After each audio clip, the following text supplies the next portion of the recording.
Hello, my friend, and welcome to the Keeper of the Home podcast. If you are new here, let me introduce myself. I am Cami, and I am the creator of the blog and YouTube channel Tidbits and Company, and also your host here on the Keeper of the Home podcast. Thank you so much for joining me today. Now, I have some very important questions to ask you right off the bat. So, my question for you is, if someone were to walk into your home right now, would they get a feel for who you are? Have you ever even pondered this aspect of being a keeper of your home? Is your home an expression of who you are? And whether your answer is yes or no, do you think that there could possibly be positive or negative consequences attached to this concept? And we are thinking deeply today, my friends, about our homes. And I'm not here to necessarily give you answers to these questions, but rather to guide your thoughts. So we are going to dive deep into this topic, but first, some housekeeping.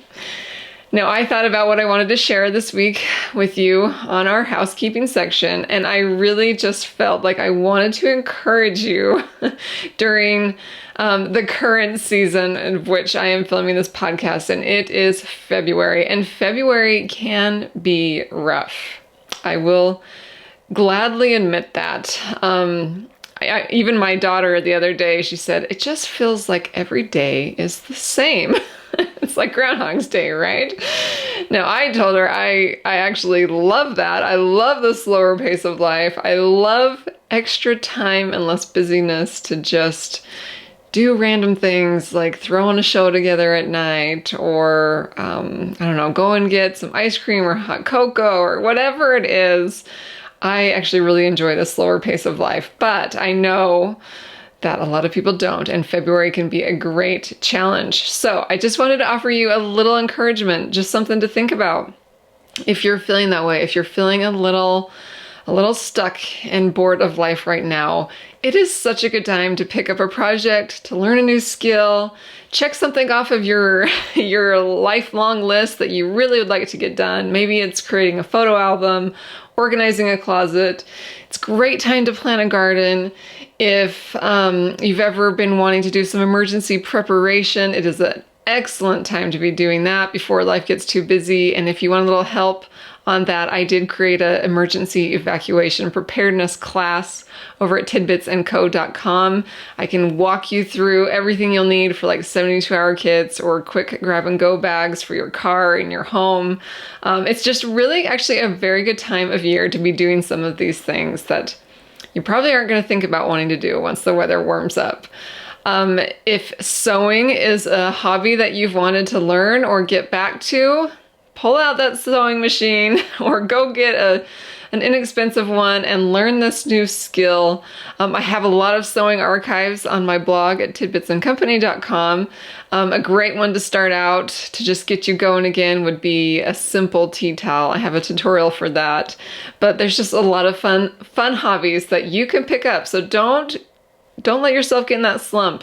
Make the most of this time of year. And I believe I did a whole podcast on that. So if you need a little more inspiration there, go listen.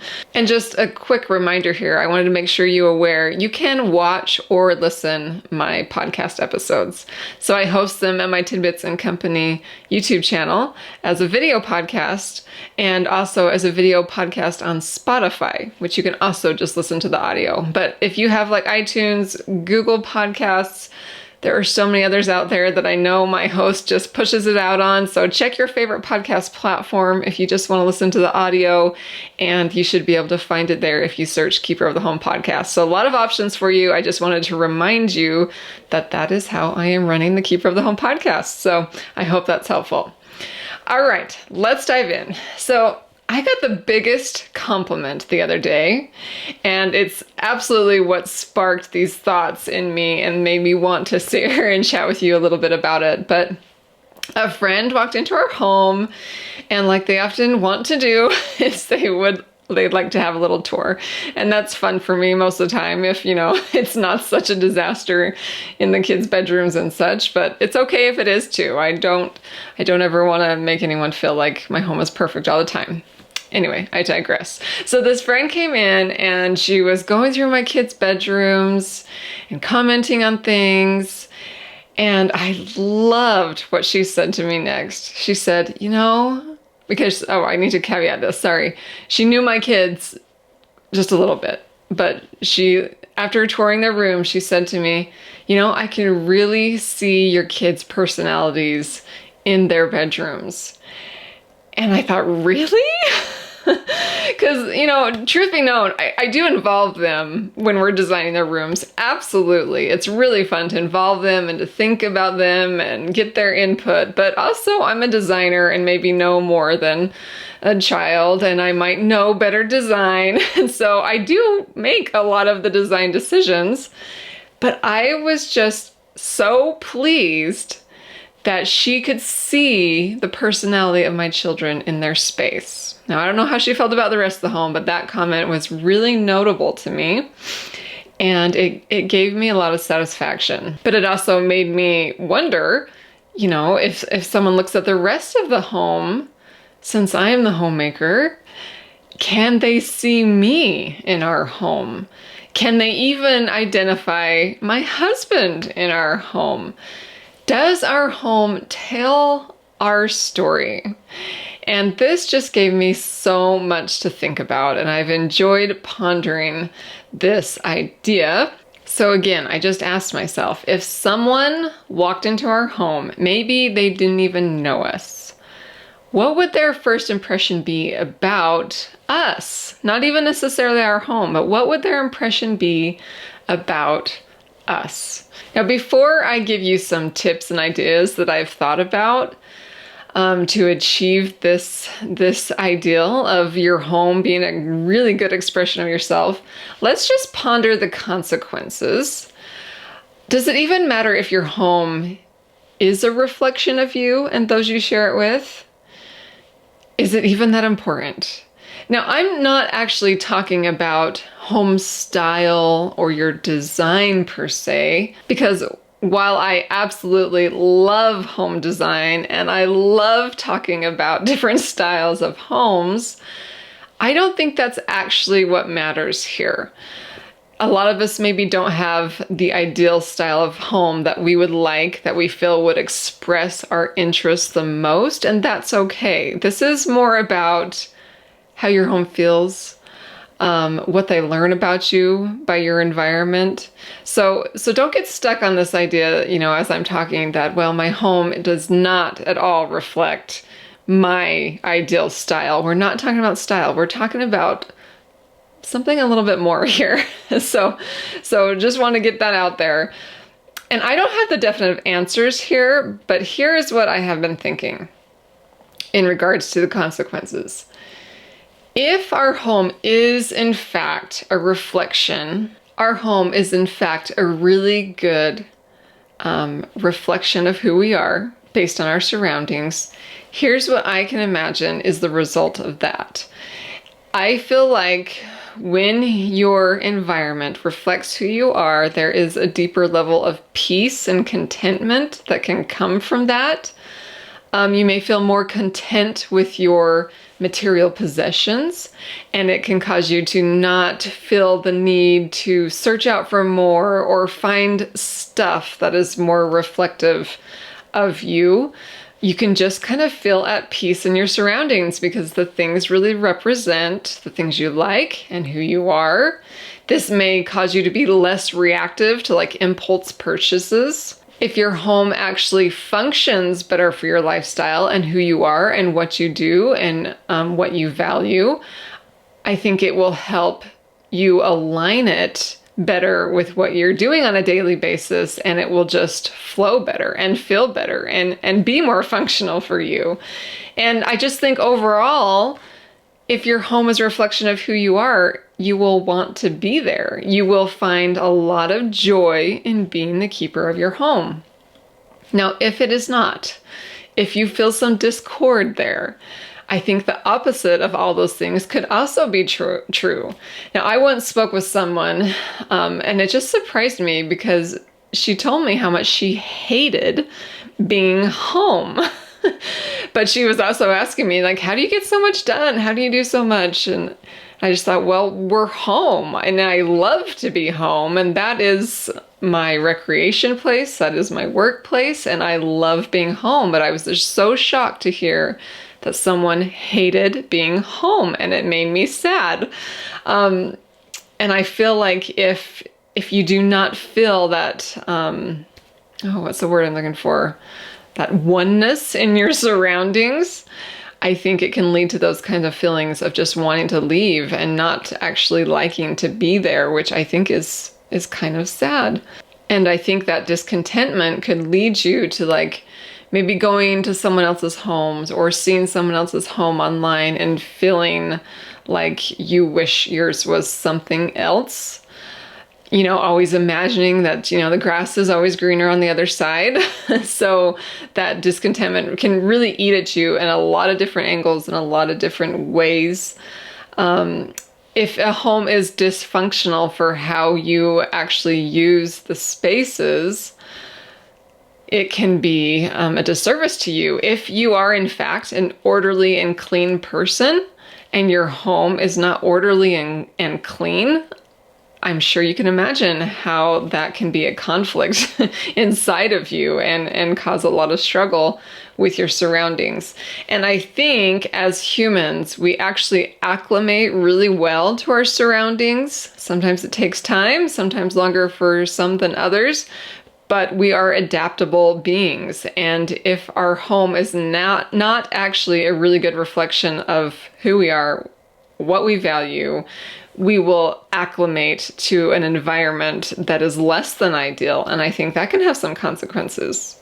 Now, please keep in mind, not every home and situation is going to be ideal. And maybe you're living that right now. I did a podcast on, like when I started my podcast, I did an episode on what you can do when you hate your home. And if you're feeling that right now, if you're just feeling that really deep and you haven't heard that episode, I highly recommend it. It's episode 4. And we really talk about things you can do if you hate your home. I've been in many, many situations where our home was not ideal. But no matter the situation, I think this is a concept worth considering. So let me give you a few ideas and tips that I thought about that are worth considering to help you make your home more of a reflection of you. And I just have to tell you, I don't know if these tips are spot on, but because that person walked into our home and commented that she felt like she could see my children in their spaces, I had really given that some thought and tried to think about what I actually did and how those spaces actually feel that made it so that she could observe that. And so I'm just here offering some tips of what I've done, what I've experienced, and I hope they're helpful for you.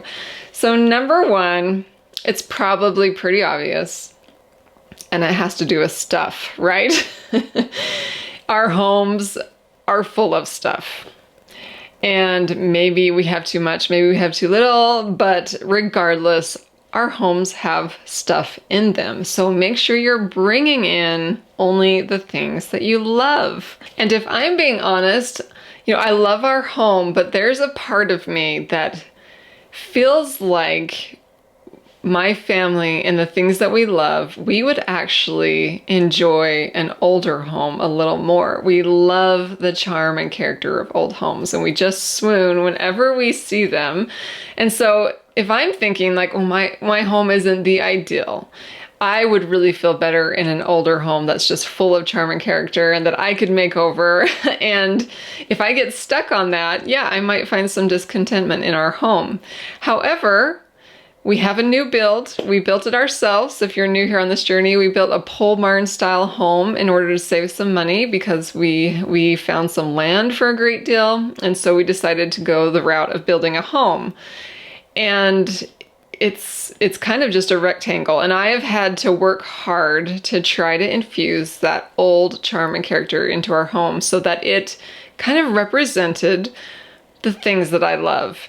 And so to do that, I've brought in the old things and tried to build out the character with the stuff that we bring into our home. And because of the comments that I've gotten from people that view it in person or online, I feel like they're still able to see that I really value old things. And so that is coming out successfully in that way. Now, I was trying to think about other homes that I've walked through and have felt that I could see the reflection of the homemaker in that home. And one home that I got the opportunity to view, maybe you know her, her name's Brooke Snow. She did the Brooke Snow podcast for many years, and now she started a new one called the One Heart podcast, which is also great. But Brooke Snow is a dear friend, and I had the opportunity to walk through her home. She actually bought an old couch of ours off of Facebook Marketplace, and we delivered it. And so I got to peek into her home. And just knowing her from her podcast and knowing a little bit about her, I instantly walked into her home and felt, this is Brooke Snow. I was just enamored by what she had done in her surroundings. I believe they built their home too, so like every angle was very thought out with the design and everything, but it was the stuff that she had brought in that just felt to me like she understood this concept of making her home a reflection of who she is and who her family is. She is all about growth and improvement, and there were plants all around her house. And that just said to me, like, she loves growth and life. And she had spaces that were designed for just deep thinking and thought and learning, full of books, and just felt peaceful. She had art on every wall, every corner, just beautiful, vibrant, reflective art that absolutely gave me a peek into the things that she valued and enjoyed and the person that she was based on the really thought-provoking and artistic art that she had placed on her walls.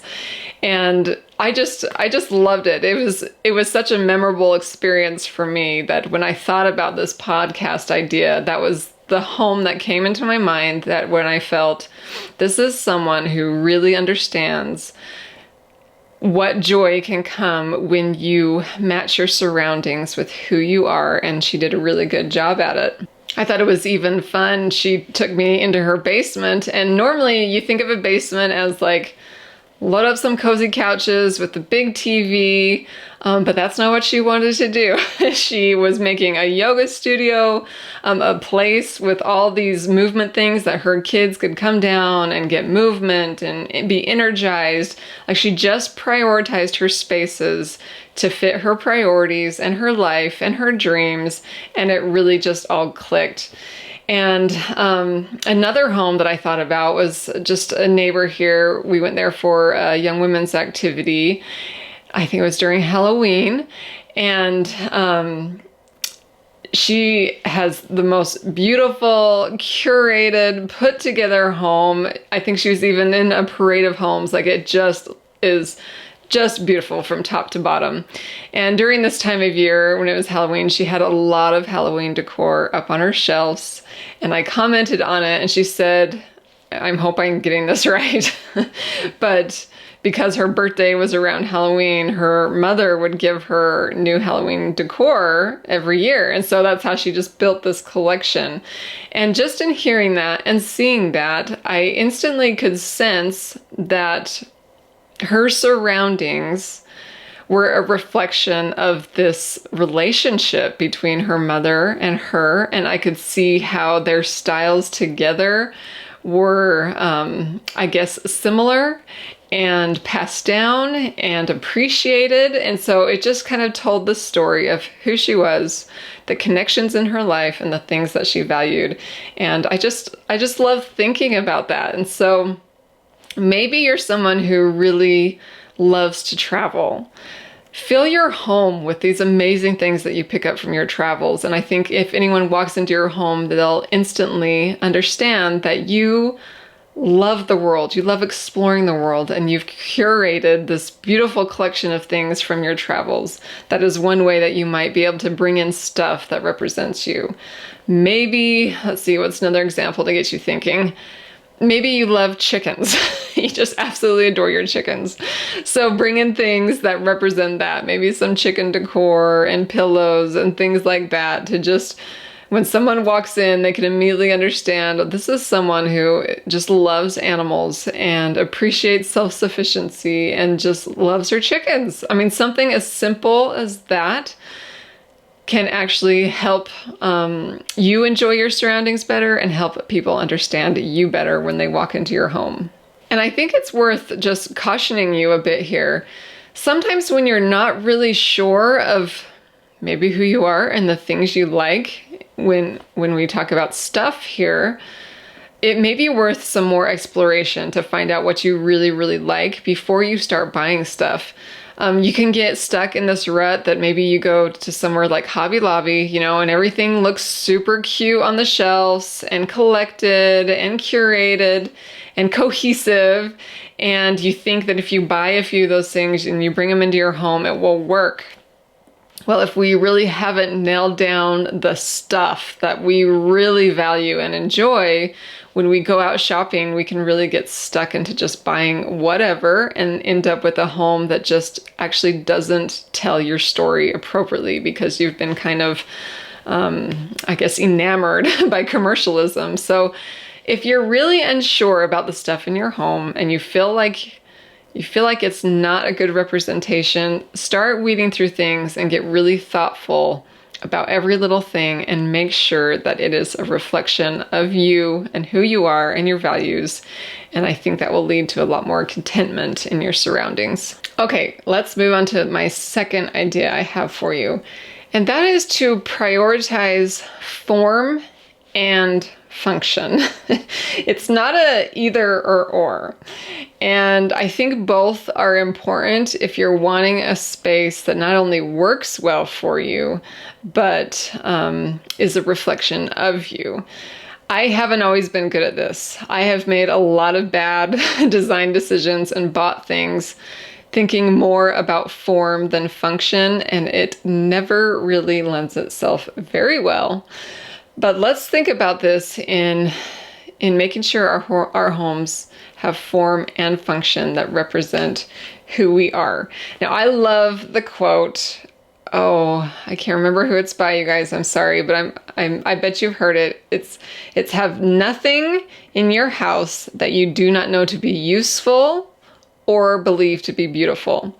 And that's usually my guiding star, if you will. If I'm about to buy something, I like to think, is it beautiful and useful, or at least one or the other? And if so, and if it's the budget, it's usually something worth thinking about. Now, I feel like the tip I already gave you is a lot on form. Like, what stuff are you actually bringing in? What does it look like? So let's dive into a little more on the idea of function. It's really important to have your home function well for you. And for an example, if you are in this stage of life where you have young kids, but you're trying to put too much priority on the form of your home and forgetting that it needs to function for younger children, I can see that being problematic. If you find yourself like lamenting this stage of life, that you can't have all the nice things that might be breakable, or you've got to put like baskets around the house to store all the baby things, and there might be a little more clutter than you like. If you're not okay with this idea that you want your home to function well for a life with little children, you might actually find yourself ashamed to be in that stage. And that can really lead to a lot of discontent. So think about form and function for every stage of life and make sure that it works well. Also, some thought, if you're a person that really thrives on order and cleanliness, we already talked about this a little bit, but it's helpful to kind of prioritize work zones in your home to help you maintain that. And so if you have those work zones that support you in your need for order and cleanliness, if someone were to walk in, they would be able to observe that this is something that's really important to you, and you will feel better in your space.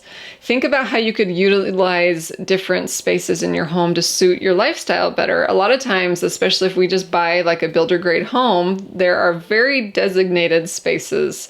For example, like a lot of homes have, the casual dining room and then a formal dining room. Well, if that is just more dining room space than you need, think about what you could do instead. Maybe you would prefer to have like an art studio over a formal dining room. So create that space in there, and that way it not only functions better for you, but if someone comes into your home, they can really see a person that absolutely loves art or whatever it is and has made a space entirely devoted for that. And imagine what joy that would bring you, and also how fun it is to observe those really unique things in someone else's home. Like I mentioned with Brooke Snow's home, how for her this movement and yoga and meditation was so important that she took spaces and devoted them to those things so that it was a real solid reflection of what they value. Really cool to think about. And I think it's super fun to take a space and imagine something different and then create that. That is so fulfilling for me and such a fun thing to do. If it's not for you, don't worry. You can cultivate that skill, as I have had to do throughout my life. It is something you can learn to do. So start a Pinterest board, start dreaming, and just small and simple things added up over time will help you create spaces that work better for you. All right, tip number 3. Now, a lot of us share our homes with other people, and as you know, we're not all created the same. We have different interests and personalities, and so if you're the keeper of your home, you have the challenge of trying to make the space reflective of not only you, but those who live there. And it can be a challenge, but here's my tip for you, and that is to find as much common ground with the others in your home as possible and go from there. Now, what I've also found that some people will care about their space more than others. Like some people won't even care a thing about what you do. Maybe you have a spouse that's just like, you decorate however you want. Or maybe you have a spouse or children or roommates that are really opinionated and don't like the things you bring in. This can be a challenge. So find the common ground, work off of that. But it's also really helpful, if at all possible, if you can find spaces to devote more for them. Of course, this could be like a bedroom or an office little corner or whatever it may be. Find a way to give them a space to really infuse with the things that represent them, and that will help them feel a part of the home, and that will help them feel like they're in a home that is reflective of who they are, which is important. This was a challenge for me when I designed my boy and girl's shared bedroom. Now, I don't know how long we're going to get away with them sharing a room, but they are just best buds, and they're young enough yet that I feel like we can keep going. But I wanted to design a room that was reflective of both of them. And so I'm not only dealing with different genders, which is often a thing in our homes, but different personalities.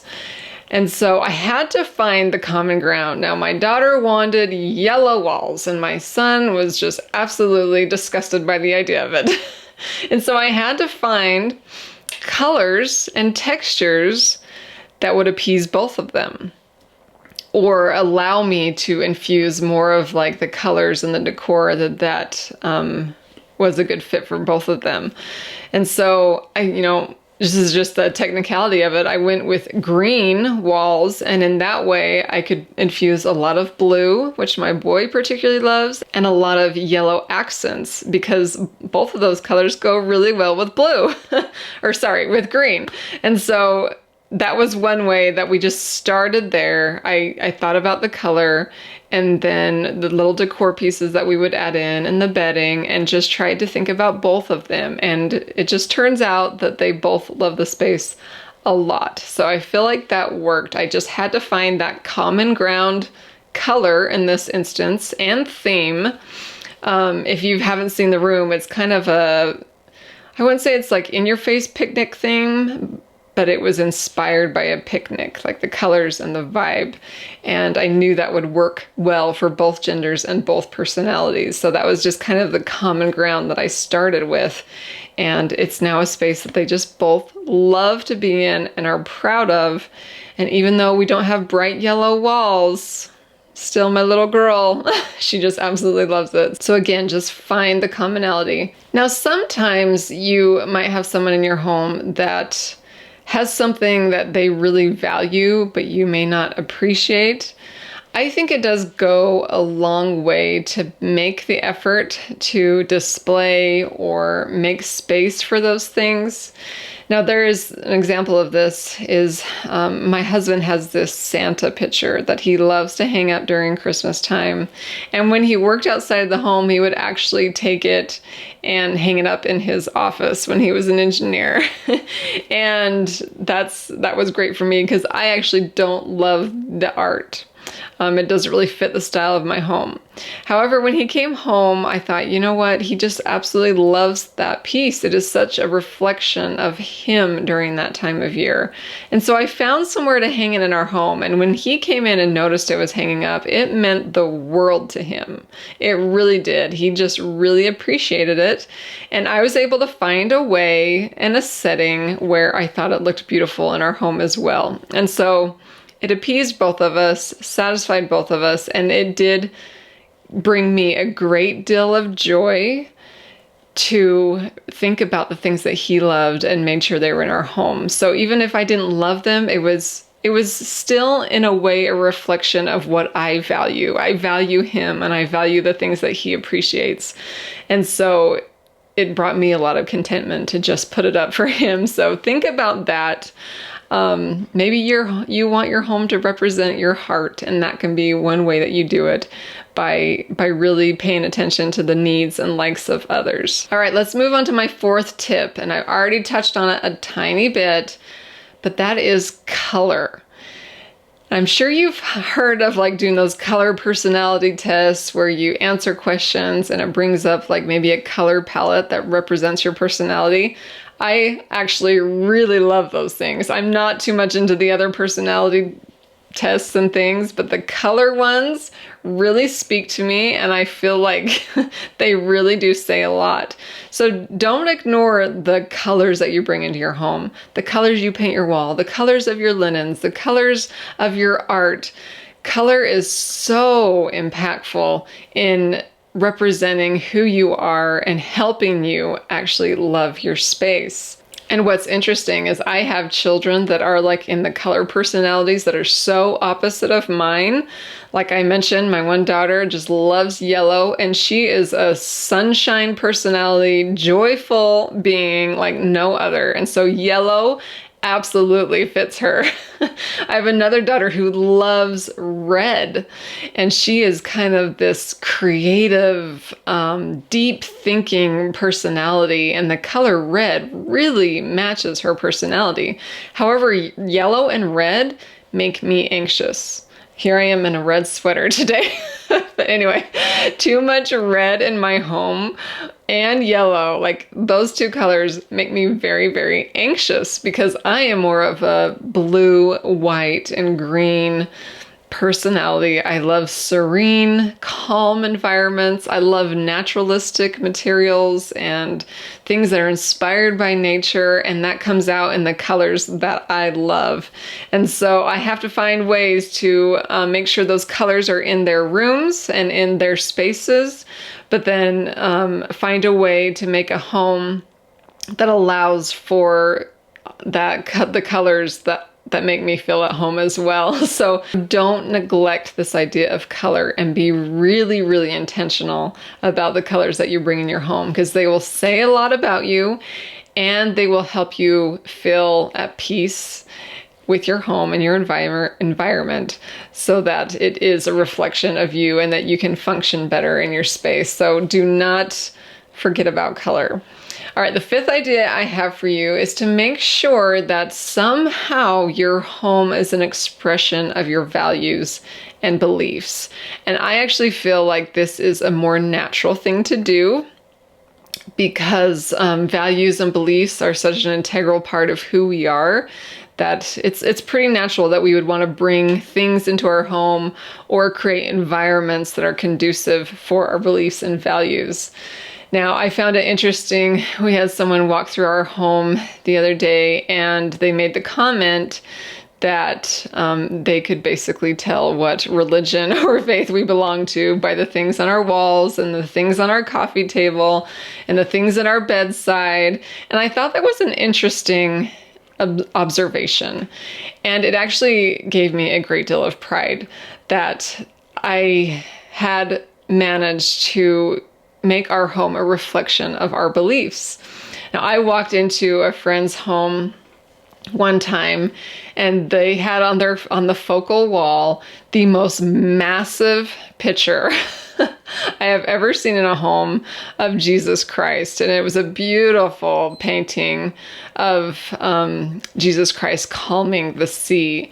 And I commented on it, and of course she said, "Oh, everyone brings that up." And she made the point that she wanted everyone to know that came into her home that she believed in Jesus Christ. And she wanted the people that lived in her home to know that he would calm their storms and be there for him. So that was such an underlying belief for her that she wanted to put the most massive painting she could get her hands on to make sure that that was a overarching statement in her surroundings. And I think this is a really fun concept to play with. Say you're a family that just loves nature. Bring that into your home so the minute someone walks in, they can tell that this is a family that just loves nature. Maybe you love music, and you have created zones in your home that just support music, and you have it playing, or the decor has a music theme. Maybe you just really appreciate art, and that takes the highlight of your home. Your values and beliefs can really be portrayed through these things in an intentional way. You can even go as far as thinking about the smells in your home. I always get people commenting because I often have, diffusers and our home smells like essential oils. I have people tell me that they can immediately tell that I'm the earthy, crunchy type by the way my home smells and by the way our clothes smell. And, that might be weird, but that's just, it's like my values and beliefs being portrayed just by the way our home smells. You may be able to portray your beliefs and support your beliefs by the books on your coffee table, by what you are willing to give up precious countertop real estate for, or bookshelf real estate. All these things can really go a long way in expressing your values to those who come in your home and support you in your values and help you strengthen those for yourself and for your family. All right, last tip here for you. And I just want you to think about how you want your home to feel. A lot of the things we've already talked about are visual things that people can actually see and observe when they walk into your space. But the feeling of your home goes a little bit deeper and requires a little more thought and application. So you can answer the simple question of, I want my home to feel, and then fill in the blank. Maybe you want your home to feel welcoming and you want people to feel at ease when they come in there. What kind of space can you create that gives people that feeling? Maybe you want your home to feel beautiful. You really value beautiful things. So how are you going to create that environment? Maybe you want your home to feel curated or creative. If someone walks in your door, how are you going to let them know that you are a creative person? And how are you going to create that feeling for those that live in the home? Maybe you want a home to feel adventurous. Maybe you want your home to feel imperfect. That's a good thing too. You don't want to intimidate people. You want it to just feel imperfect, like maybe you feel you are, and that you can just be okay with that. Maybe you want a home that feels really educational or exploratory. Maybe you want your home to feel trendy and current, and that's something that really brings you a lot of joy. It's almost like we have to pin that feeling down before we can even think of all the other things. And so maybe I should have started with this concept, but I'm going to end with it so that you can take everything we've talked about and then really think about how you want your home to feel. And then everything you bring in, whether it's stuff, or whether it's the zones you create in your home, whether it's the functionality, whatever you do, make sure that it matches that feeling that you really want in your home. Because quite frankly, if we can't pin that down, first and foremost, we are going to have a really hard time expressing who we are in our home. And you'll have a hard time seeing yourself or anyone else in your home. And it can create quite a discord. So let that statement be your guiding star. Say, I want my home to fill, and then fill in the blank. Maybe there's a few things that you want to add to that to help guide you, but that can be a really helpful statement to finish out and think about so that you can make your home a reflection of who you are. Now, if this is something that you want to get better at, maybe this whole concept that I've talked about today just confuses you or overwhelms you, I have a challenge for you to help you kind of cultivate this or help you in your effort to make your home a better reflection of you. But the next time you walk into someone's home, I want you to ask yourself if you can actually see them in their environment.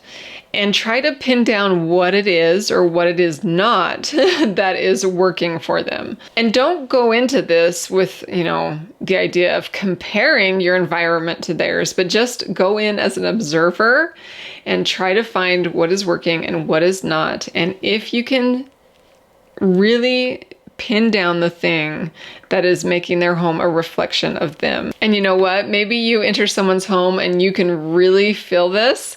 Bring it up to them and tell them that, oh, I love your home. It shows me that you love and appreciate nature. Or I can really tell that you've created a home where people just feel really relaxed. Bring that up to them and see how they respond. And see if they've done it thoughtfully or if it's just come about naturally. That practice alone may help you in your own endeavor to do this. I just have one more caution for you before I wrap this up. As you're going about this and thinking about this, try not to get stuck in a idealistic mentality that you can only achieve this if all your ideals are met. We don't live in a perfect world, and I don't think any of us are going to be, in a perfect home that is just the perfect example of who we are. So let go of your ideals and just see what little tiny things that you can do to find more harmony in your home. And I think you'll be amazed at how far your efforts go. Anyway, that just is pretty much all that's been on my mind today about this topic that I wanted to share with you. If you have any thoughts on the matter, I would love to know what you're thinking in the comments. Maybe you've had an experience of going through someone's home and witnessing what they've done to kind of nail this down. Please share it with us in the comments. Comments are better left on my YouTube video or my YouTube podcast episode. So head over there if you're not already with me on YouTube, but that's a great place to leave comments. I love to hear your feedback. I don't always get a chance to respond to all of them, but I read every single one and appreciate you all for being here with me. I hope this podcast has just left you with a lot of food for thought and will help you find more peace and harmony in your own home. Thank you so much for joining me. I will be back very soon to share more inspiration for the keeper of the home.